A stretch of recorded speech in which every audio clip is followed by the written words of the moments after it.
झुडपी जंगलाची जमीनही वनक्षेत्रच, माननीय सुप्रीम कोर्टाचा ऐतिहासिक निर्णय।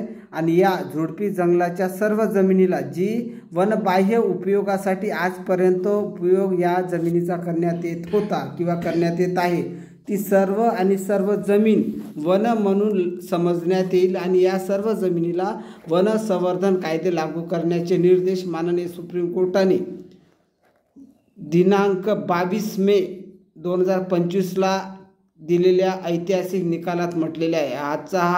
कालचा हा जो निकाल आहे ऐतिहासिक निकाल असं समजण्यात येईल, कारण या निकालामुळे आपल्या देशाचं पूर्ण भवितव्य बदलेल।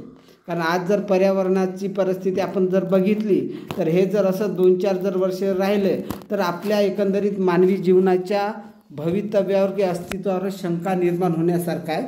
आणि हा निर्णय खास करून विदर्भ आणि विदर्भातील पूर्व विदर्भ, नागपूर डिव्हिजनमधले 6 जिल्हे, ज्याच्यामध्ये मी स्वतः राहतो, आज हल्ली भंडाऱ्यामध्ये राहतो आणि भंडारा, नागपूर, वर्धा, चंद्रपूर, गडचिरोली, भंडारा आणि गोंदिया असे नागपूर डिव्हिजनमध्ये 6 जिल्हे आहेत। या 6 जिल्ह्यामध्ये सर्वात जास्त ही जमीन वनबाह्य जमीन आहे।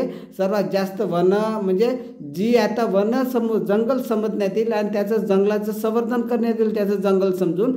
कारण त्याला जर जंगल समजण्यात आलं तरच त्याला जंगलाचे वनाचे कायदे लागू करण्यात आणि जंगल म्हणून समजण्यात येईल। आणि म्हणून यासाठी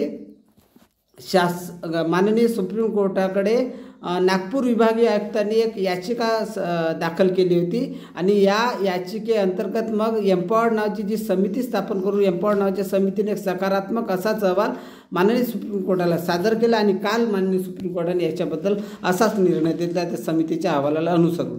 तर या अहवालाचं माननीय सुप्रीम कोर्टाच्या निर्णयाचं मी स्वतः व्यक्तिशः स्वागत करतो, कारण येणारा काळ आपल्या सर्वांच्या भवितव्य, आपण जर एकंदरीत बाकीचा विचार जर केला, सर्वांचा जर विचार केला, सर्वात महत्त्वाची गोष्ट म्हणजे वन म्हणजे जंगल हे राहिलं पाहिजे। कारण ज्या राज्यात जिथे जंगलाचं म्हणजे समतोल आहे, केरळसारख्या राज्यामध्ये, ते केरळसारखं राज्य अतिशय म्हणजे प्रगत आहे।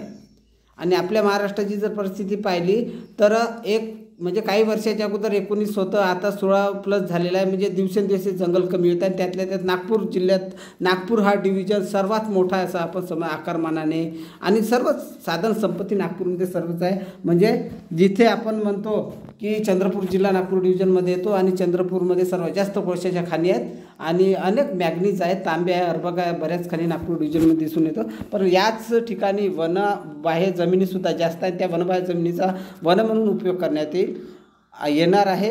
आणि या निर्णया आणि या कुठल्याही माननीय सुप्रीम कोर्ट शासनाच्या कुठल्या निर्णयाची माहिती सर्वसामान्य जनतेने ठेवावी, कारण शासन आणि माननीय कोर्ट जनतेसाठी नेहमीच काहीतरी करत असते, संवेदनशील असते, परंतु आपण जर ती माहिती घेतली तरच त्या कायद्याची खऱ्या अर्थाने अंमलबजावणी होईल असं या ठिकाणी मला नमूद करावं असं वाटते। जय हिंद।